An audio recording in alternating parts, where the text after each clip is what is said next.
Well, hello again everybody and welcome back once again to Mark on Motoring. It's hard to believe, but I've actually owned this vehicle now for getting on almost a year.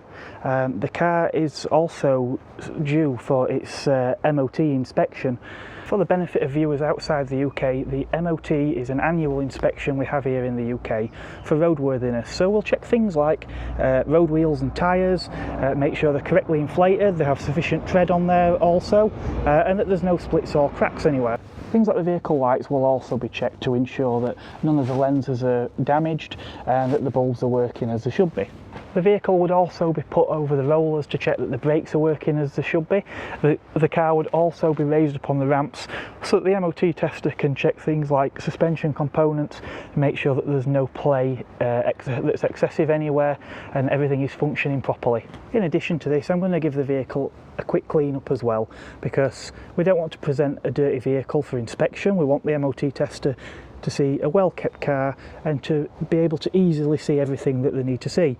Now, the weather here yesterday wasn't brilliant, it was a bit rainy, and I did take the car out for a drive, so we have got quite a bit of dirt on there which we could do to get off before tomorrow morning.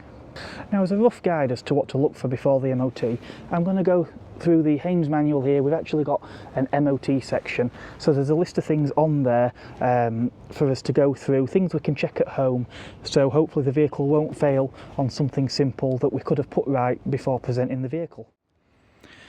Now, there are things that we can do from inside the vehicle, one of them being things like checking seat belts. So all the seat belts, we want to make sure that they have free movement and that the webbing straps are not damaged in any way, and that the buckles secure properly so that the seat belts don't come away.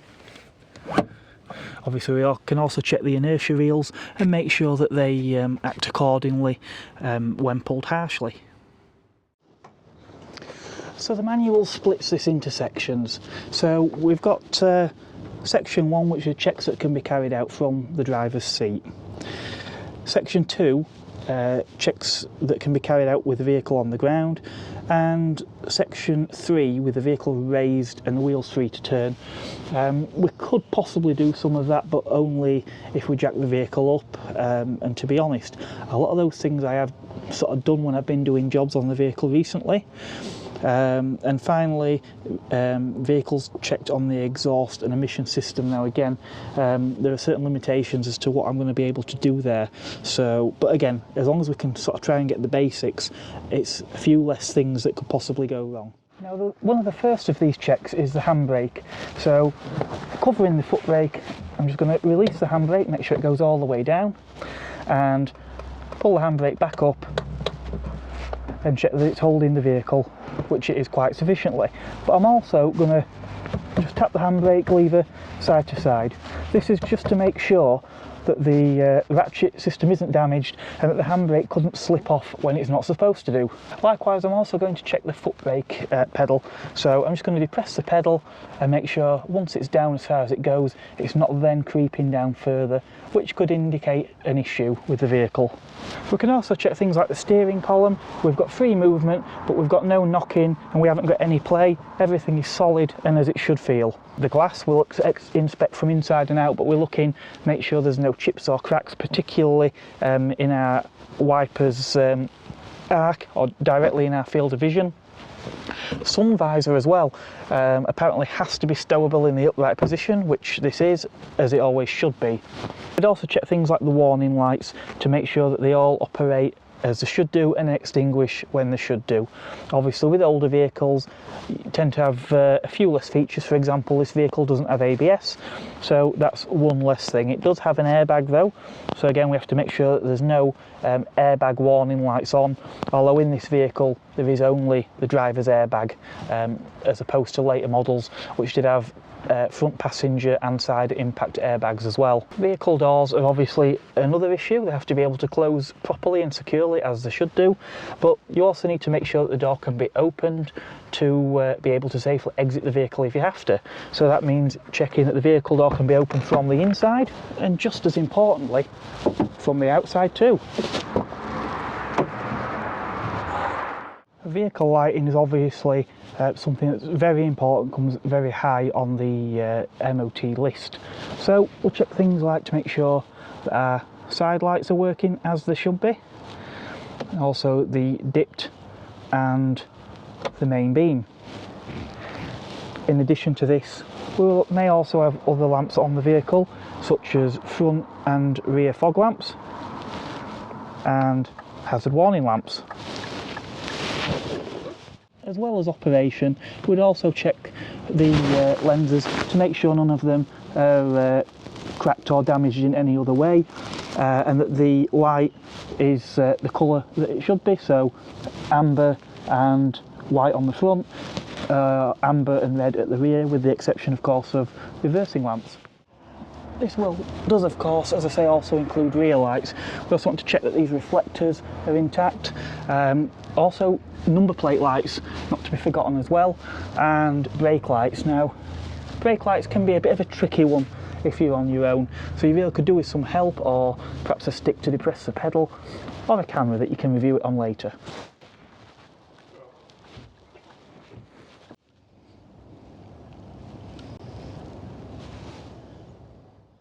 Vehicle number plates should be clean and legible. In addition to that, they should be of the correct typeface, so no fancy fonts.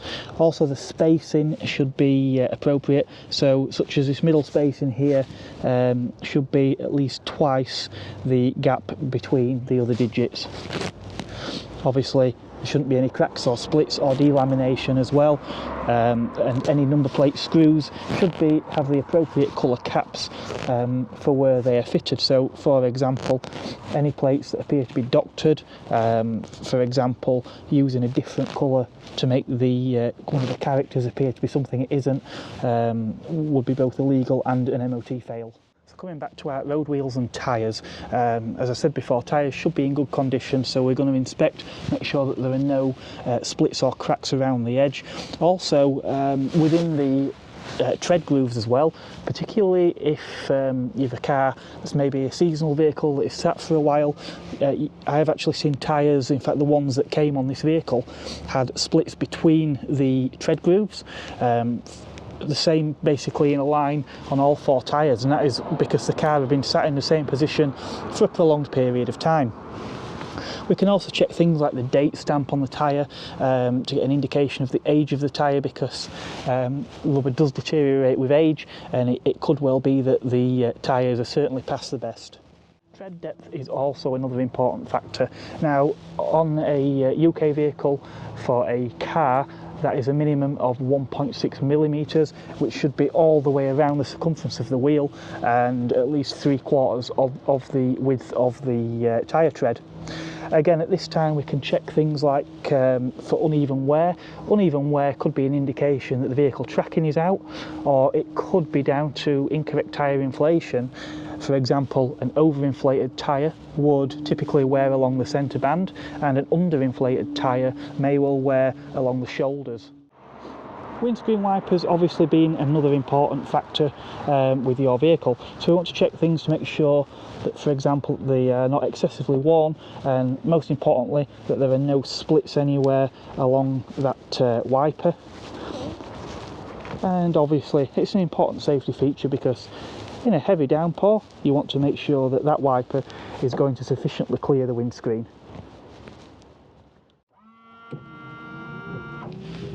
Of course, we also need to make sure those washer jets are clear and pointing where they should be on the windscreen. The vehicle suspension will also be subject to checks, so we're just going to depress the vehicle and watch that suspension rebounds back to where it should be, and it's not all flopping about, it's not sticking anywhere either. Obviously, if the car does sort of bounce about for a prolonged period, that could indicate premature wear of the suspension components. Also, we would check on shockers for any signs of leaks as well, which would also be another indication that that component perhaps should be replaced. This of course should be checked on all four corners. Now, corrosion is something else that will also be inspected on the MOT. Now, I know this vehicle, as many of this type and age are prone to corrosion around here. This vehicle did actually have some early signs of corrosion around these wheel arches, which was addressed earlier on this year, so that's not too much of a concern. There was a slight hole in one of the chassis rails that was picked up. Well, I say a hole. We found an area that looked like it was starting to corrode, and on further inspection, when I tried to clean it up and treat it, it basically went through. So that has been properly plated, welded and undersealed, so that shouldn't be an issue now. Now this car has also had the front calipers cleaned up and a new set of discs and pads on as well, so again I'm not too concerned about that. And I say I did have the vehicle inspected at a garage before it was put back on the road, just to check that the front and rear brakes were performing as they should be. Something else they will do when the vehicle's at the test centre, probably while the vehicle is on a ramp, some of them have special plates now to check this, but if not, you may see them just giving that a good rock, listening for any knocking or any excessive play, movement basically where there shouldn't be in that wheel. While we're down here, it's a good time as well maybe to just check any wheel arch liners or any panels, just to make sure that everything is securely fastened where it should be and it's not going to foul any of the moving parts.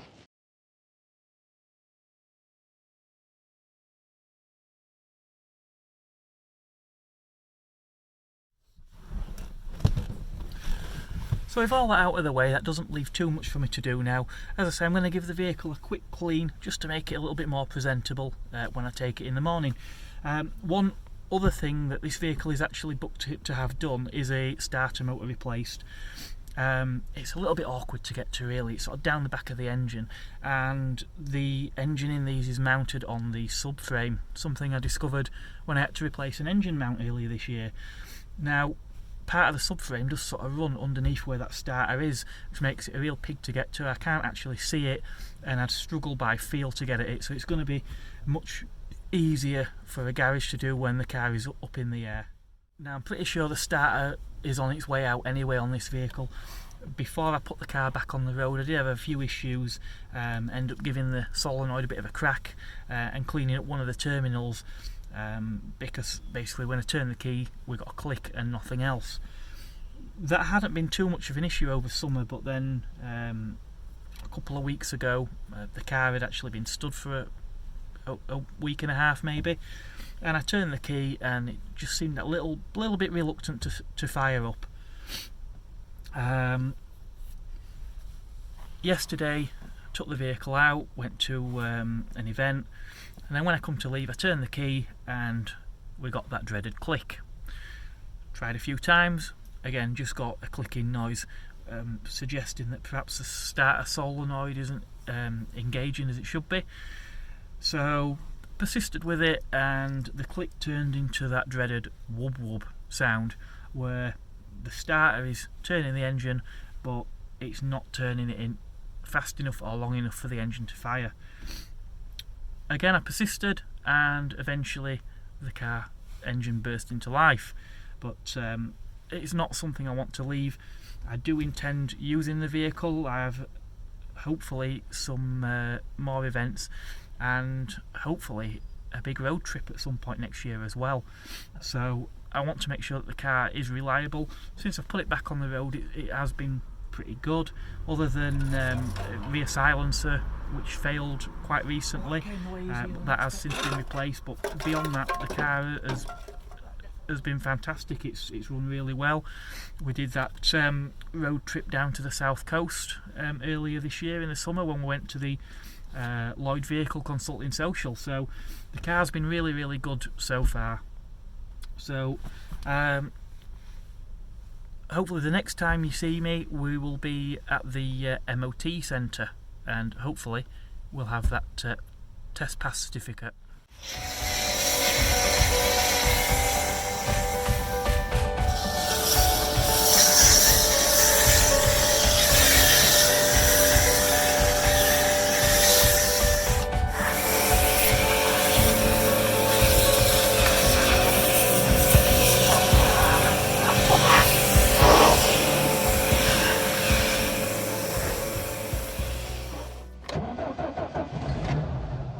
Yes. Well, today's MOT day, and I must admit I was a little bit worried that perhaps this morning it weren't going to start when I turned the key because of those starter motor issues, but so far we're looking good. Just clear some of the rain off because it's rained quite a bit overnight. In fact, it's still drizzling a bit now, so hardly ideal, but one of the joys of living in Britain. It's hard to believe I was making this same journey about 5 months ago, and I was actually driving the car for the very first time, as well, other than on and off a transporter. So it was quite an experience, obviously quite nervous because up to that point I didn't really have any idea how the car was going to drive, if it was going to drive as it should do, or if there were going to be issues. But obviously today I'm feeling quietly confident, shall we say. Everything that we could have possibly done has been done to this car now to ensure that it gets through the MOT, so we really are now in the hands of the MOT gods. So just while we've got a few minutes, I'll take the opportunity to just have a chat about what should hopefully be coming on the channel in the near future. Obviously this particular vehicle will likely feature on there, but perhaps doing a little bit of work on the car, because over winter the car is going to be going on sawn. Maybe not for quite as long as I'd anticipated though. I'm actually trying to plan a little bit of a special trip for this vehicle quite early next year, so that would involve taxing the vehicle early. Obviously here in the UK you either declare a vehicle as sawn, meaning it's off the road, a statutory off-road notice, or you could tax the vehicle for 6 months or 12 months, and obviously depending on the vehicle there'll be a duty to pay. Obviously, so less polluting vehicles you may not pay anything at all, and obviously more polluting vehicles or some older vehicles may be a little bit more expensive. This one I taxed for 6 months, and from memory I think it was about 160 odd, 170 pounds. I know it's about 270 something pounds per year. Obviously quite often with classic cars we don't run them through the winter. They do tend to come off the road for a little while. So while the Megane's off the road, obviously again I'll be looking to attend a few events. Now being that it'll be winter, there probably won't be as many events running, but obviously there'll be the odd little meet here and there, so I will be trying to get to a few of those as and when I can. It would obviously be in the 500 as opposed to the Megane, but that's not an issue. Well, on the subject of the 500, there may be another 500 review coming up. Obviously we've done the Twin Air 105 500S, but we've also got the 85 horsepower Twin Air Lounge, and we've actually had that car now for over 10 years. And I know 500 content does seem to be quite popular when I've looked at the stats. I think the other video I did, which to be honest the audio quality wasn't very good on that video, and to press it's already had about 2,500 views, so it's way more than any other video on the channel. So I'll be looking to do probably something on the other 500 as well. But we're not far off the test centre now, so hopefully I'll catch up with you again a little bit later, and fingers crossed we'll have that pass certificate in our possession. Well, it's later in the day and we're back from the MOT, and good news, we've got a pass certificate, so we're good for another year. Really pleased about that. Not that I really had any doubt, I knew the vehicle was good, so yeah, that's excellent. We've got one advisory, and again it's something that I did think might get picked up on, which is for a minor oil leak. Something I've been monitoring throughout the time I've had the vehicle, but it really is next to nothing. When you check the level on the dipstick, it hasn't lost any oil at all in the past 5 or 6 months, so I'm not too concerned about that at all. Now, something else that we've had done is the starter motor. I was never happy with the old one, even when it was working as it should be. It never seemed like it was spinning the engine fast enough. So just as a comparison now to demonstrate with the new starter, start straight away, and you can tell that sound, sounds so much more willing and eager, so really pleased with that. And I think it gives this car a really good chance going forward. So over winter there's a few other little jobs I want to do. Just shut that down. Predominantly there's a few little bits that still need tidying up, and I also want to look at doing a little bit of underbody protection and some cavity wax as well, so that's something that will be coming up. In the meantime, if you enjoyed what you're watching, don't forget to subscribe, and I'd also appreciate if you give the video a like.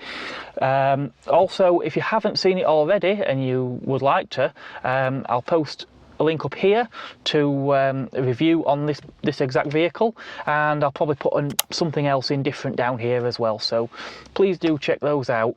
And until the next one, look after yourselves, and I'll see you again soon.